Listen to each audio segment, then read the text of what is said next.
Sir, आज विश्व मानव अधिकार परिषद नटराज खाऊगल्ली आणि हातगाडी पतारी संघटनेच्या वतीने आज वारकऱ्यांची सेवेसाठी अन्नदानाच्या कार्यक्रमाचे या ठिकाणी आयोजन काय सांगाल आजच्या प्रसंगी आपण? हा कार्यक्रम गेले कैक वर्ष सातत्याने होत आहे आणि हा आमचा एक माफक प्रयत्न असतो. माऊलींचे जे आपले वारकरी असतात त्यांच्या सेवेमध्ये रुजू होण्याचा एक माफक आपला प्रयत्न असतो. त्याचबरोबर आम्ही यावर्षी हेल्थ चेकअप पण ठेवलेला आहे की जे वारकरी येतात, काय आजार असतात, कधी एवढा वेळ चालून थकवा आलेला असतो, ताप आलेला असतो, त्यांच्यासाठी आम्ही मोफत आरोग्य तपासण्या पण ठेवतो. हे सगळं आमचे मार्गदर्शक माननीय दत्ताभाऊ खाडे यांच्या मार्गदर्शनाखाली चालू असतं. आणि या कार्यक्रमातून आम्ही एक शांततेचा आणि एकात्मतेचा संदेश द्यायचा प्रयत्न करतो. या कार्यक्रमात जे सहभागी होतात ते अनेक वेगवेगळ्या पंथातले असतात, अनेक वेगवेगळ्या जातीतले असतात, पण एका छत्राखाली माऊलीच्या सेवेसाठी सगळे एकत्र येतात. मी एवढाच संदेश तुमच्यामार्फत द्यायला आवडेल मला.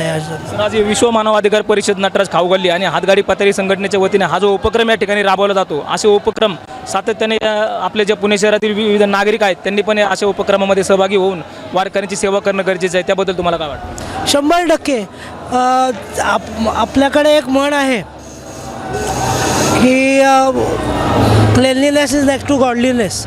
प्रत्येकाने अशा सामाजिक उपक्रमांमध्ये सहभागी झालं पाहिजे.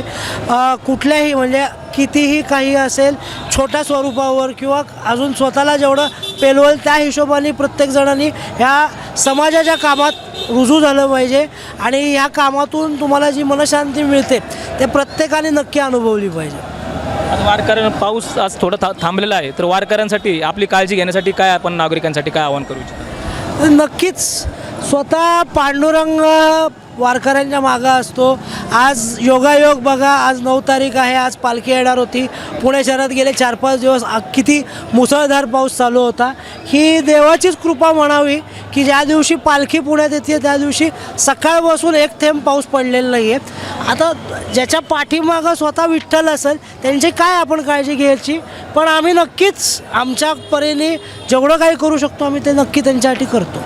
सर, विश्व मानव अधिकार परिषद डेक्कन खाऊगल्ली आणि हातगाडी पतारी संघटनेच्या वतीने वारकऱ्यांच्या सेवेसाठी हा जो तुम्ही उपक्रम राबवता त्या उपक्रमाबद्दल आपण थोडक्यात माहिती द्या. सर, हे उपक्रम राबवताना हातगाडीवाला जो दररोज जो कमवतो त्याच्यातला नाही का एक हिस्सा पालखीच्या नावाने टाकत असतो.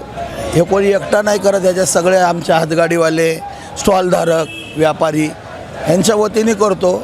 माननीय दत्ताभाऊ खाडे यांच्या मार्गदर्शनाखाली गेले कैक वर्ष आम्ही या खाऊगल्लीमध्ये त्यांनी आम्हाला मार्ग दाखवला की अशाने केल्यानंतर अशाने असं असतं की हेच पुण्य संघ जातं. बघा, माऊलीची एवढी मोठी कृपा आहे. गेले नाही का 8 दिवसात आम्हाला धंदा पाणी नाही आहे, काय नाही आहे, पण आज माऊली येणार आहे म्हणून आम्ही एवढा भंडारा केला आहे. पण एक थेंब सकाळपासून पाऊस नाही. आम्ही हेच आभारी मानतो देवाचं की पुण्याही ही सतत चांगली आरोग्यदायक सर्व हातगाडीवाले, व्यापारी संघटना यांना लाभो. याची संकल्पना तुम्हाला कशी सुचली, सुरुवात कशी झाली याची? आमची संकल्पना दत्ताभाऊ खाडे यांनी एक दिवशी असं बसलो होतो आम्ही की अरे बाबा, पालखी चालली होती की ते म्हणले आपण म्हणजे उद्या पालखी येणार आहे. आणि आज आम्ही बसलो तर ते म्हणले नाही का आपण पालखीसाठी तुम्ही काहीतरी उपक्रम करा, तुम्ही काहीतरी वाटा पार. तर आम्ही म्हणलो काय वाटायचं, म्हणून केळी, लाडू हे सगळेच वाटतात. मग आम्ही ठरवलं की नाही का आपण काहीतरी अन्नदान करायचं. म्हणून आम्ही थोडे लोक बसलो आणि उद्या पालखी म्हणून आज नाही का रात्री 7-7:30ला आमचा यो निर्णय झाला. तर आम्ही म्हणलो आपल्याला एवढं नव्हतं त्यावेळेस आम्ही खाली चटई नाही काय नाही असं त्या फुटपाथवर, ह्याच फुटपाथवर बसून लोकांना जेवायला घातलं.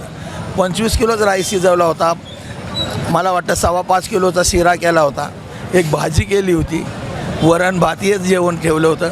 पण नाही का त्याच्यापासून आजपर्यंत आम्हाला कधी कमतरता झाली नाही आणि आजपर्यंत कधी कमीही होणार नाही.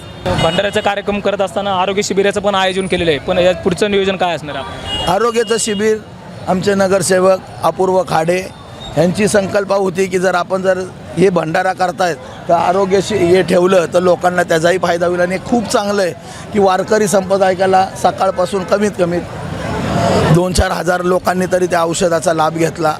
असेच जिथं जिथं भंडारा आहे तिथं आरोग्य शिबिर लागलं पाहिजे. का तर ही पालखीतनं लोक जातात.